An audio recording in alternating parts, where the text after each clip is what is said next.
Olá, meus queridos e amados irmãos, saúdo a todos com a graça e paz da parte de Deus, nosso Pai, e do Senhor Jesus Cristo.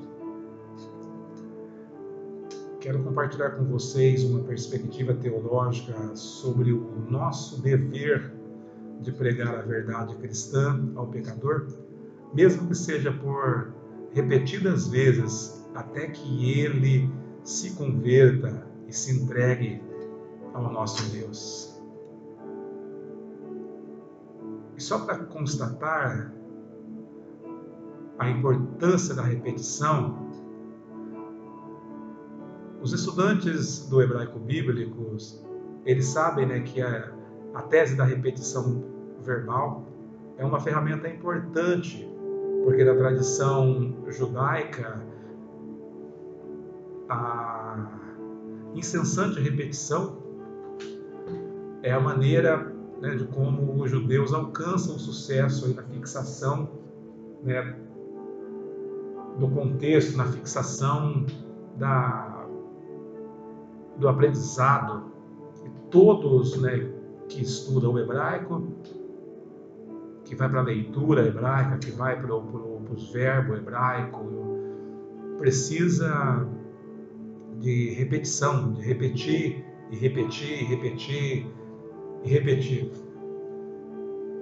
Já no contexto brasileiro, na percepção a repetição ela é considerada no Brasil redundância. O conceito de redundância ele é algo pejorativo, Então, portanto, a sua prática ela é desnecessária para o aprendizado. E eu quero trazer um texto muito relevante, para esse tema da repetição, que está ali em 1 Coríntios, capítulo de número 1, versículo de número 21, e eu quero fazer a leitura com essa Bíblia aqui, uma Bíblia que eu gosto bastante, que é a Bíblia de Jerusalém. Ela tem uma versão mais rabuscada, por isso eu gosto muito desse contexto mais erudito, um contexto técnico, no sentido da própria linguagem. Eu gosto muito de usá-las. E o texto vai dizer assim: como efeito, visto que o mundo, por meio da sabedoria, não conheceu a Deus, na sabedoria de Deus, aprove a Deus salvar os que crê pela loucura da pregação. E aqui eu quero abrir um parênteses aqui, dentro da loucura, na nossa linguagem, na nossa língua aportuguesada, loucura da pregação. Eu estou fazendo uso também aqui do Novo Testamento grego, e que ele traz para nós algo interessante, Quando você lê o texto no original, 1 Coríntios, capítulo de número 1, versículo 21, e que você chega nessa parte aqui da loucura, o verbo que está ali em grego é moria, que traz um significado de absurdo, ou loucura mesmo. Mas tem essas duas ideias, absurdo e loucura. E quando eu faço uma menção aqui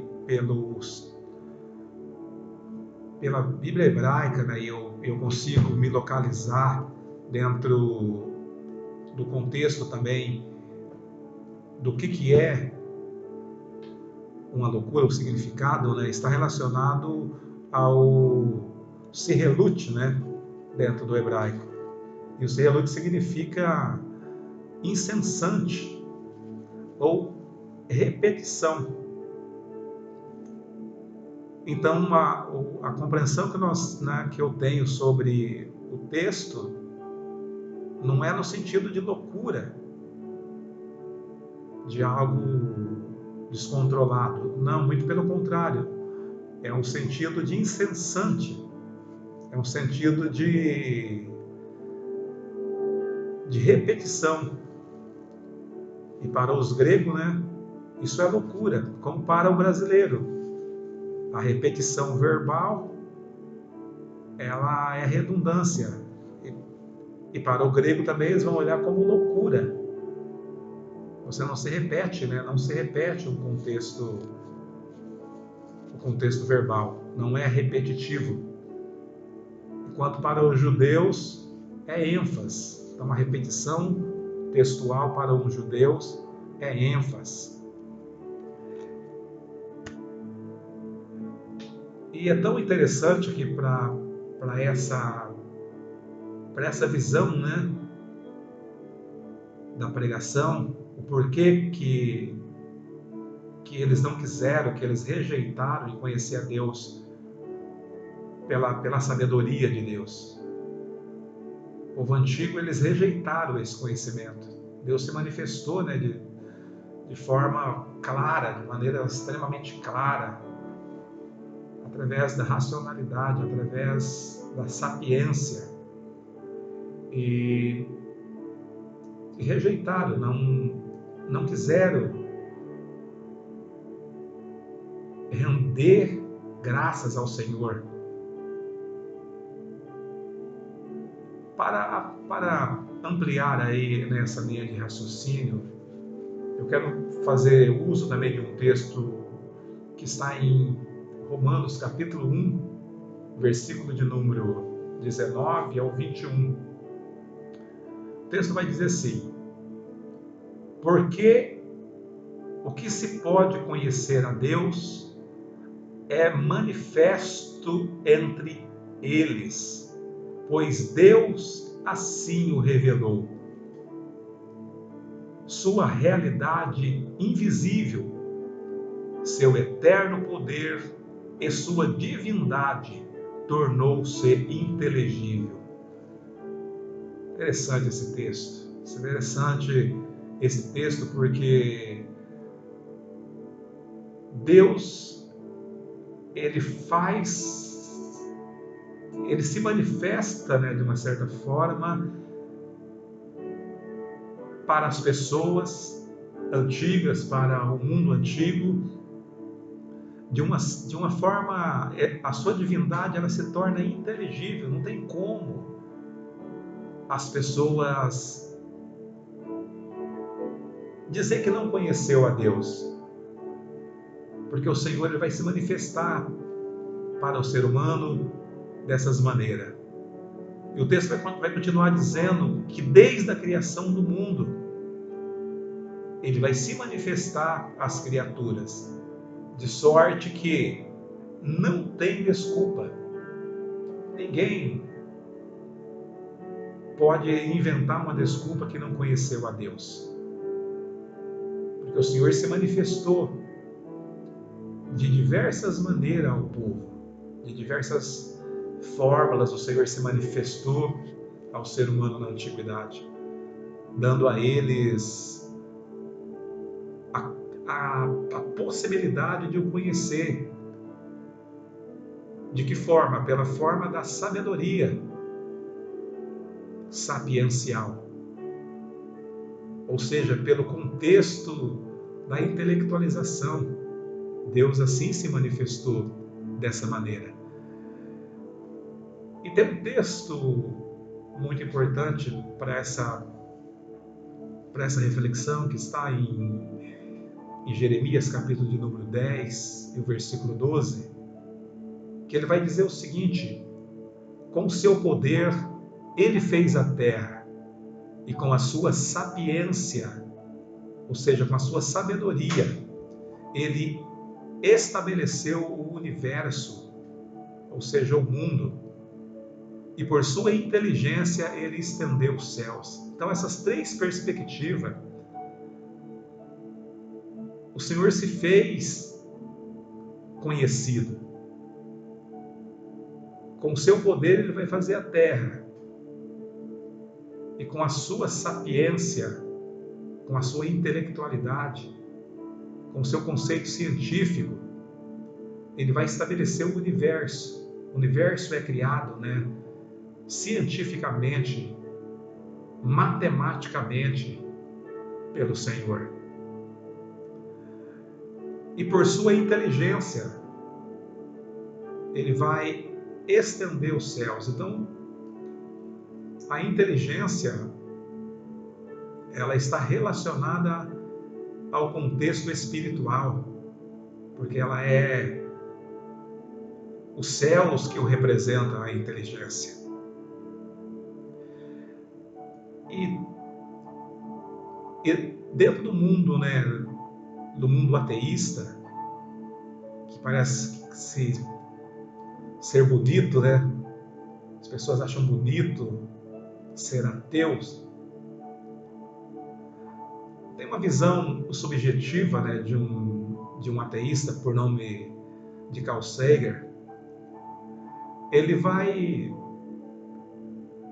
colocar suas ideias, a respeito da Terra, e vai dizer o seguinte, que a Terra ela é um palito, de ponto azul insignificante, perdido na imensidão do universo. Mas a astrologia, que é a ciência que estuda o universo, ela afirma completamente ao contrário.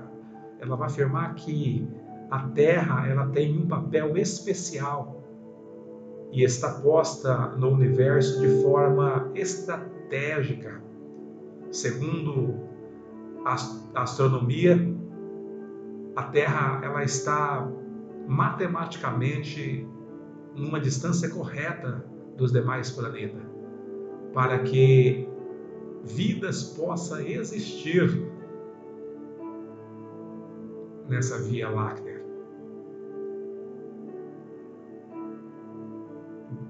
Quando nós entendemos isso, de forma cientificamente falando, nós vemos a verdade bíblica, a verdade teológica, a verdade dos fatos, de como tudo aconteceu, escrito em Jeremias, capítulo 10, versículo 12. E vemos todas as maneiras a qual Deus ele se manifestou em Romanos, Paulo escrevendo aos Romanos, mostrando aos Romanos as formas de como Deus se manifestou, de como Deus se manifestou, de como Deus se fez conhecido, Deus ele não se escondeu a sua realidade invisível, muito pelo contrário, segundo o que Paulo está escrevendo aos Romanos, no capítulo 1, do versículo 19 ao 21, Paulo está escrevendo sobre o poder manifestado de Deus. Ele está falando da sua divindade, que ela se tornou inteligível. A divindade de Deus ela se torna inteligível ao ser humano. O ser humano, através da criação, através das coisas dos fenômenos, da natureza, o Senhor vai se manifestar de forma inteligível à pessoa humana. E o texto vai dizer o seguinte, continuando dizendo, porquanto tendo conhecido a Deus, não o glorificaram como Deus, nem lhe deram graças, antes em seus discursos se desvaneceram o seu coração insensato, se o escureceu. Isso nós podemos ver dentro dessa fala, dentro desse pensamento ateísta, dentro desse pensamento que tem crescido de forma assustadora. O ateísmo, eles negam, né, a criação, eles negam quem é Deus, eles negam quem é o Senhor. E essa a visão de Carl Sagan, uma visão que predomina dentro do conceito, né, ateísta, onde as pessoas reverenciam esse pensamento. Eles vão dizer que a Terra ela é um ponto insignificante, perdido na imensidão do universo. Enquanto, na verdade, o contexto, a Terra ela está colocada de forma estratégica, o contexto terreno está colocado no universo de forma estratégica para Deus manifestar a sua glória e o seu poder aos seres humanos. Mesmo, né, o ser humano com todas as evidências teológicas e científicas, ainda insiste, né, em desafiar o Senhor. Eles continuam desafiando ao Senhor. Mas Deus é misericordioso, Deus é extremamente misericordioso. A palavra do Senhor vai dizer que as suas misericórdias, elas são a causa de nós não sermos consumidos. E por esse motivo, o que vai acontecer? O que aconteceu? Enquanto os gregos e os judeus, os gregos pediam sapiência, os judeus pediam sinais, Deus, ele vai manifestar aos que creem pela loucura, pela incessante, pela repetição, pela absurda modo de anúncio. Esse anúncio repetitivo é uma das formas que Deus encontrou, uma das formas magníficas que Deus encontrou para salvar o pecador. Então a fala, ela tem esse poder. A fala, ela tem esse poder. A palavra vai dizer que a nossa língua, né? Lá em Provérbios, que a nossa língua, ela tem o poder da vida e da morte. Então a nossa língua, a nossa fala, ela tem esse poder de trazer a vida ao ser humano ou de matar. Então a mensagem pregada através da nossa fala, ela traz vida ao moribundo, àquele que está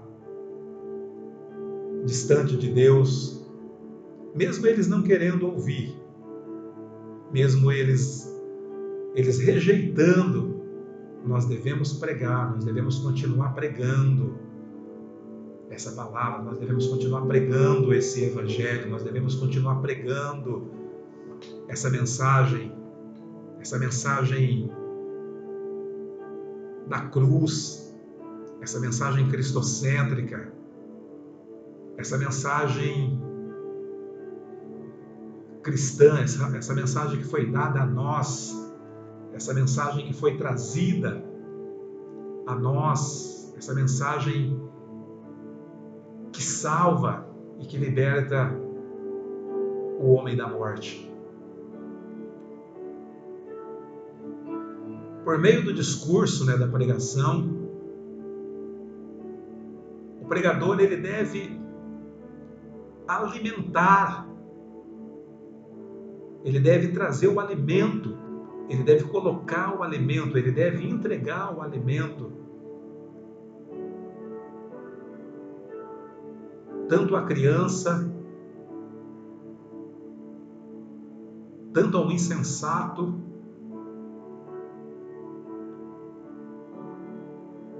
tanto ao pecador. Devemos pregar essa palavra a todos.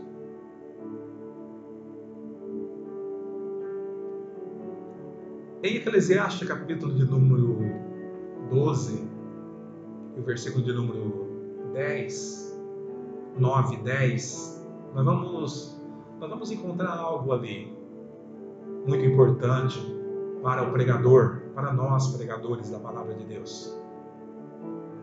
O texto vai dizer, enquanto mais sábio for o pregador, tanto mais ensinou ao povo sabedoria. E esquadrinhou, compôs provérbios. Então a palavra, a mensagem, ela precisa ser pregada. O texto está dizendo que quanto mais sábio for o pregador. Então por isso, meu irmão, minha irmã, se debruça, estuda, se capacita espiritualmente e intelectualmente para trazer uma mensagem de combate ao mundo ateísta, aqueles que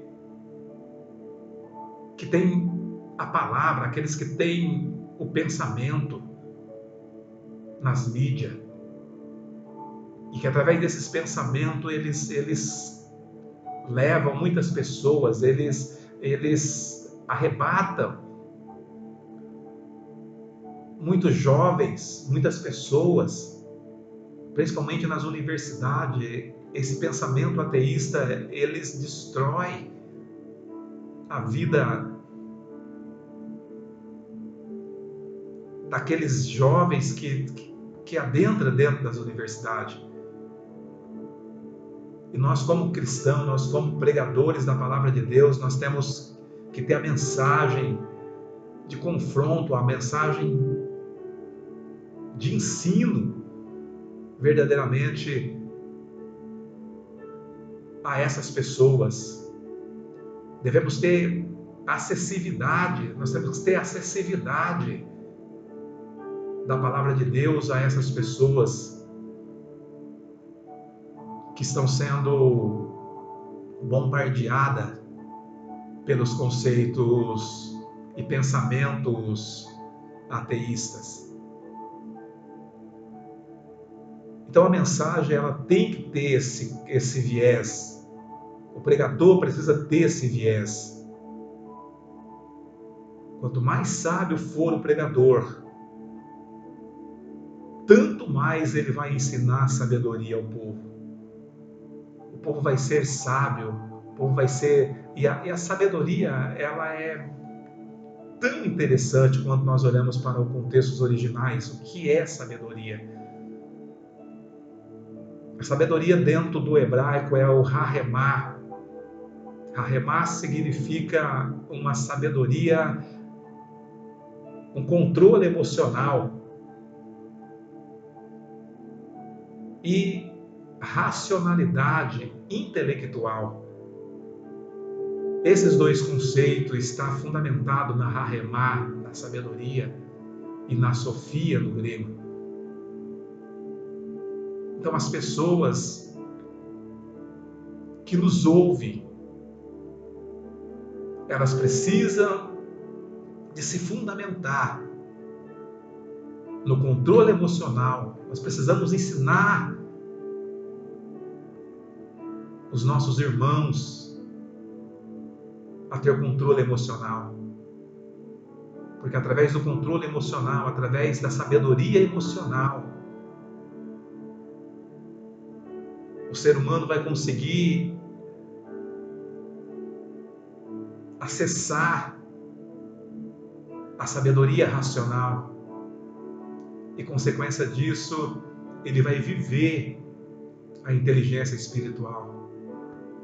ele vai viver os céus vai estar na vida dele, porque ele vai se tornar um verdadeiro servo de Deus, um verdadeiro cristão, um verdadeiro representante dos céus. E para finalizar essa mensagem, eu quero lembrar e fazer uma citação também de Hebreus, capítulo de número 5, versículo 13 e 14. O texto vai dizer: ora, todo aquele que se alimenta de leite é inexperiente na palavra justa, porque ainda é criança.